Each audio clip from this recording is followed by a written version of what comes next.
कल रात को जल्दी सोकर सुबह जल्दी उठकर नहाकर रेडी हो जाते, क्योंकि आज ही भैया का ट्रायल होना था, इसीलिए रेडी होकर तब तक भैया ब्रेकफास्ट भी मंगा लेते हैं। ब्रेकफास्ट खा पी कर हम लोग निकल जाते हैं अपने लोकेशन की तरफ, क्योंकि आज ही भैया का वहाँ ट्रायल होना था, इसीलिए कुछ देर का रास्ता नाप के हम लोग पहुँच जाते हैं अमिताभ बच्चन स्पोर्ट्स कॉम्प्लेक्स। यहाँ पहुँचकर पहले भैया भारी कागज़ कार्रवाई का काम निपटाते हैं, फिर उसके बाद भैया का फिजिकल का ट्रायल होता है, फिर उसके बाद थोड़ी देर बाद फिर रनिंग का ट्रायल होता है, फिर लास्ट में फिर बैडमिंटन का ट्रायल होता है, जिसके लिए हम लोग यहाँ आए थे।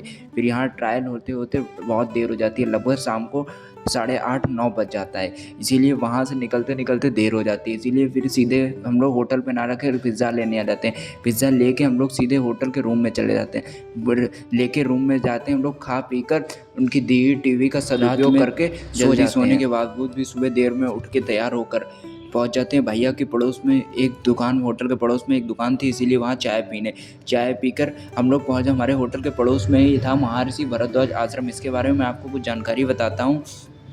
यह आश्रम प्रयागराज के जनपद के झूसी क्षेत्र में स्थित है। बहुत प्राचीन और ऐतिहासिक माना जाता है। यह त्रेता भगवान श्री राम वनवास समय चित्रकूट की जा रहे थे, तब वे लक्ष्मण और सीता जी को महर्षि भरद्वाज के इस आश्रम में ठहरे थे।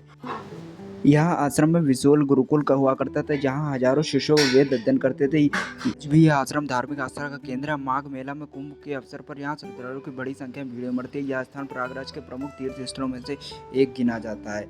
फिर यहाँ के दर्शन करके हम लोग निकल पड़ते हैं अपनी नेक्स्ट लोकेशन करके, जो नेक्स्ट ब्लॉग में दिखाएंगे। ब्लॉग कुछ ज़्यादा ही बड़ा हो जाता है।